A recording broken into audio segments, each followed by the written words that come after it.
Are you ready to take your business to the next level? Discover new strategies and tactics as Susan Solovic introduced today's top business leaders and entrepreneurs to reveal their stories and insights. Now, the host of the 1% Edge, the small business expert, Susan Solovic. Hello, thanks for joining me for this episode of the 1% Edge podcast. I'm Susan Solovic. As many of you know, I developed the 1% Edge process to help businesses like yours build innovation into their company's DNA. Why did I do that? Because I've watched and worked with far too many businesses that failed to shift as markets changed and therefore became irrelevant. I'm sure you can easily name many of your favorite brands that no longer exist today, not because they didn't offer a good product or service, but because they were what I call fat, dumb, and happy. Things were going along so well, they didn't see any reason to change things. The bottom line today is that simply because it's working doesn't mean it's going to work tomorrow. In fact, there's a high probability that it won't work. New competition enters the picture. New technologies are introduced. Customers and clients, they need change. Even the legislative environment can affect your ability to sustain your success. As the author of the Fred Factor, Mark Sanborn, says, your success in life isn't based on your ability to simply change.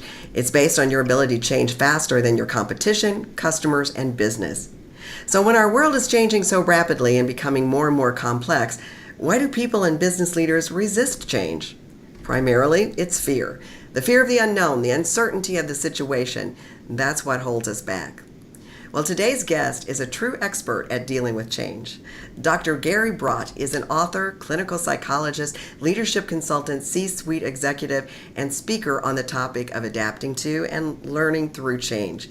His latest book is Change, the tools you need for the life you want at work and home. And later on, he's going to tell you more about his soon-to-be released book coming up. Dr. Bradt, Gary Bradt, thank you for sharing your time with us today. Very happy to be here with you, Susan. I'm sitting here nodding my head like crazy. You're talking because that's you're talking my world right there. We're preaching to the choir here, aren't we, Gary? Yeah. Well, let's start off with the foundation here. Why is it so difficult for people to accept change? Well, here's the problem. I have an exercise I do in my presentation where everybody's sitting there and they're listening to me, and I put up on my slides, I say, get up, move far away, find someone you don't know very well, introduce yourself to them and say, hey, I'm your new best friend, and sit down right there. And I say, you got 30 seconds, go. Now, after I debriefed the exercise, I said, I bet most of you, when I gave that assignment, the little voice in the back of your head that comments on everything we do didn't go, oh boy, that's going to be fun. Most people is like, oh boy, well, I don't want to do it, it's stupid. And you know why, Susan? We get comfortable that quick. Right. Susan, if you're at a meeting and you take a break, you take a 5-10 minute break and you come back, which chair do you go back to? You go back to the same chair, don't you? You go back to my chair. Now, That's right. Or I got my stuff laid out. That's how quickly we get comfortable in a silly meeting. Well, how ingrained is our comfort at work and at home? So even the ironic thing with people, Susan, is even if we don't like where we are, it's familiar. Right. And so people are hesitant to change even if they're uncomfortable because, well, at least I know it. And now we dig a little deeper. The reason we're uncomfortable with change is because even if I don't like where I am, I can predict what's going to happen. Like if the light says red, I can predict I'm going to stop and most people will stop, and that makes me feel safe. If you tell me red no longer means stop, green no longer means go, yellow no longer means go real fast, well now I can't predict what other people are going to do and I don't feel safe. So we get comfortable that quick because we want to be safe. It's a lot of uncertainty, I tell you. And when you said that exercise, my stomach even went into knots. I was like, I don't want to do that. So I can understand how your audiences must feel. Let's go back and drill down a little bit, though, on this concept of fear. Can you tell us specifically how fear functions to hold us back, and how can we really identify it? Because I think a lot of times we tend to rationalize and we don't recognize it. That's really fear that's holding us back. Well, it's interesting, particularly for us guys. I'll speak as a man here. We're not supposed to get afraid, Susan. That's if I'm a man and I'm afraid, what is that? That makes me a wimp or some other sort of pejorative term that they're going to put on me. And so men in particular, we'd rather get angry. So we get angry about the change. Why are they doing this? This is the stupidest thing I've ever heard. Because we don't want to say, gee, I'm not sure I can deal with this. I'm not sure. I'm afraid I might lose my job. Afraid that I'm not good enough and all that kind of stuff. And women, of course, can have the exact same dynamic as well. So underneath the fear, you think about, why do we have fear? We have fear because fear keeps us alive. I mean, if we didn't have fear, we would just walk out in the interstate with our eyes closed and think nothing of it. But we would never do that because we'd be scared to death, because our fear warns us danger. The problem is at work, when there's a reorganization, or I've got a new boss, or we're getting acquired, my fear tells me danger. Yes. I might be threatened here. And in reality, no, you just got a new boss. Yeah. The reality is, if you lose your job, yeah, but you can try to go find another one, and the reality is you can plan for those sorts of things. So our fear system, our fear mechanism kind of goes into overdrive as if there's a physical threat, when there really isn't. It's more of an emotional threat, and the good news is we can control that. So what about this? A lot of people tell me that, they don't really admit it, but, intellectually they recognize this can happen, that they're actually afraid of success. I mean, what happens if this really, be careful what you wish for, you just might get it, right? All right. Well, that goes to a fear that many, many of us have, particularly successful people. Most successful people I run into have some version of what's commonly called the imposter syndrome. Yeah. And we've got this belief buried deep in the back of our head that says, somehow, some way, I'm not as good as everybody thinks I am. I'm not as smart as everybody thinks I am.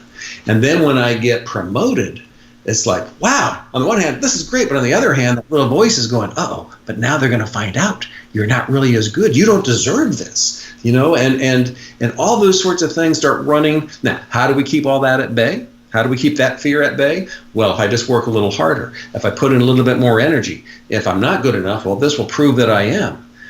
But if we don't do anything about that little voice that says you're not good enough, you're not smart enough, you're not strong enough, you're not handsome enough, you're not pretty enough. Yeah. No matter how much you do, it's never going to be enough. Right. And fear ends up dominating us. And this is really way off topic, but one of the things I really hate is when people put labels on them. Right. They've got ADD, or they're not good in math, or they're this or that, because then, someone tells you that, then you sort of become that, you soak that in. But anyway, that's for another topic, Gary. We'll do another show on that one of these days. So let's talk about transformation in businesses and change. When a company does decide to change, to take on change initiatives, what are some of the biggest mistakes that you see business leaders make?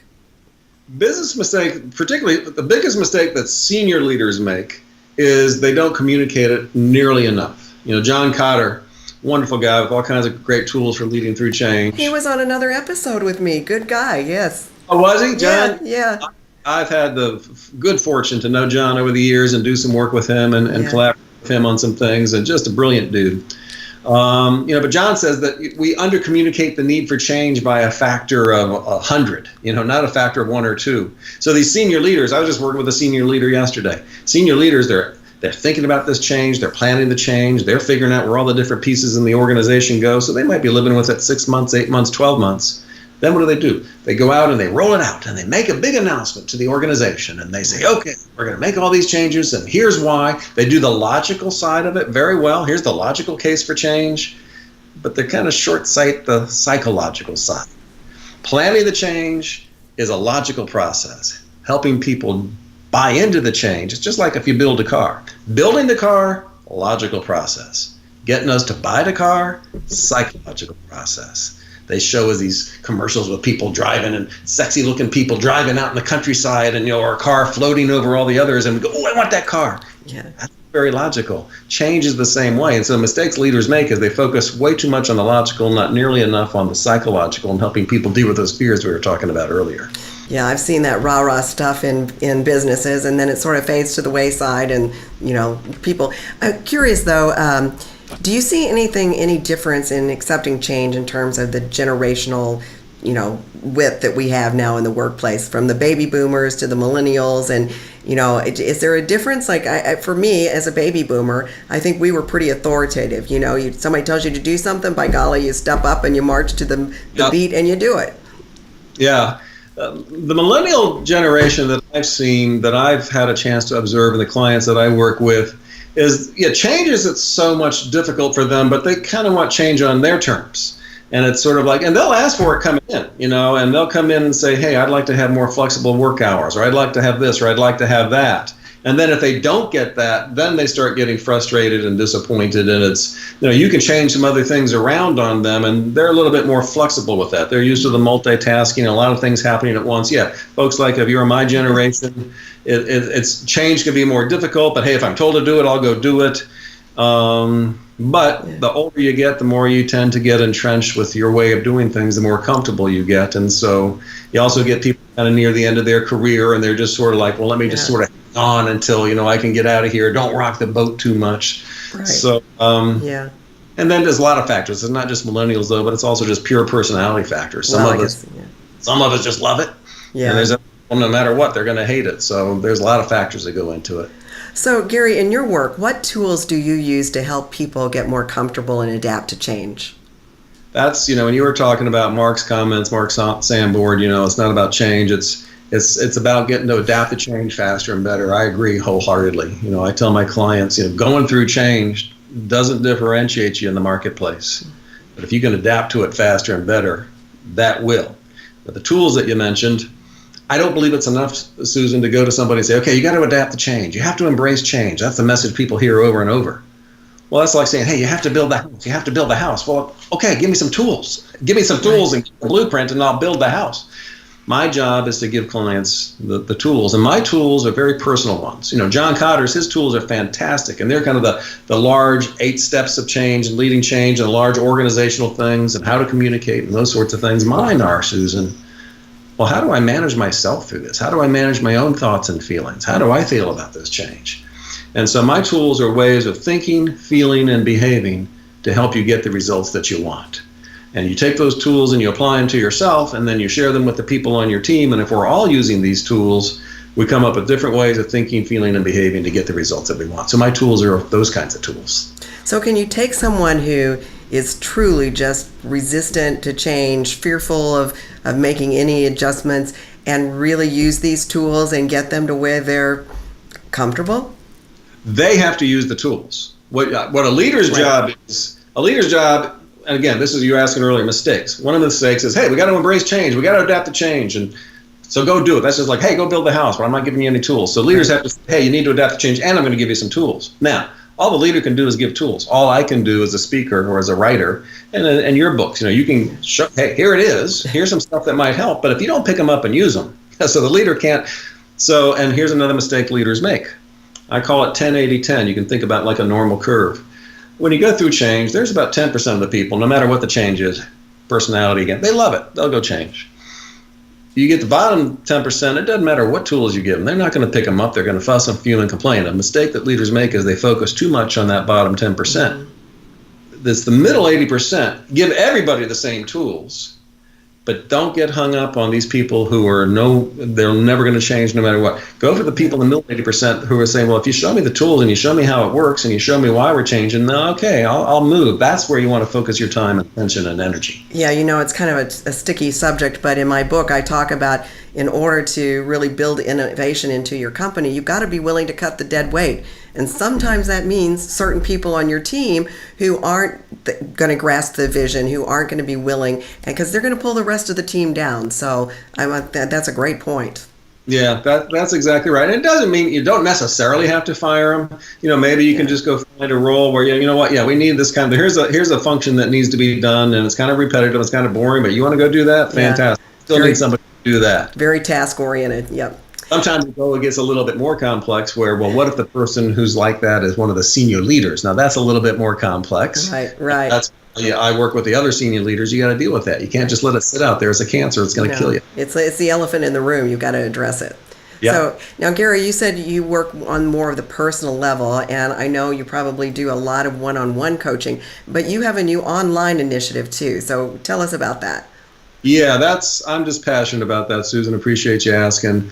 My passion in life is helping the people adapt to change faster and better. And I do it now through things like this, talking with wonderful people like you that have me on their podcast. I write books and I give speeches. I said, you know what, there's this thing called the internet, just like for your podcast, where if I take my content and I put it online, the tools that I have to help anybody that can connect to the internet in the world now can perhaps use those tools. So I will be launching soon onlinechangeacademy.com. And Online Change Academy, it's going to start off with some of my basic tools where, short, quick hit videos. I've already shot the original content. It's getting edited now, where people can go online and say, hey, I'm wrestling with some changes in my life. I need some tools. Ooh, I can go on and take these courses that Gary has put up there. Over time, I want to add in other people's content and make it a true academy where there's a lot of thought leaders coming in and sharing theirinformation. Your book's going to be about change. Get your book up there. And so that's what I'm so excited about, because it's a place where people who hire me to speak and they want to offer it to more people who weren't at this talk, good. You can go to Online Change Academy, but it can be any Joe or Mary Blow out there in the world that wants help with change. That's my job, is to try to. Well, and that's so great too, because you can do it anytime, anywhere, right? So, getting to one of your speeches or getting to access to you one-on-one, I mean, that's tough. But there you are, right there online, anytime where it's convenient. Yeah, that's exactly right. So and we can customize it for people. If there's customers that, bigger organizations that have their own training thing, we can brand it for them. We can translate it. We can do all kinds of stuff. Excellent. So you also have a new book, and you're offering a sample chapter to our listeners? Yeah, my book, my most recent book is Change, the Tools You Need, that you mentioned at the Okay. So the change, the tools you need for the life you want at work and home. And I'd be glad to send a sample chapter of that. I'd be glad on Online Change Academy when that goes live, if people want to kind of go on there and take a sample chapter of that, the video version of what I do, could offer a sample chapter of that. I read Henry Ford's autobiography, Susan, which was mainly his philosophy on business. And he said, hey, every year we try to build a higher quality car at a lower price because we want as many people as possible to be able to have the service that we offer. I feel the same way about mine. So well, that's great. I want to make stuff accessible to people. So how do they get that sample chapter?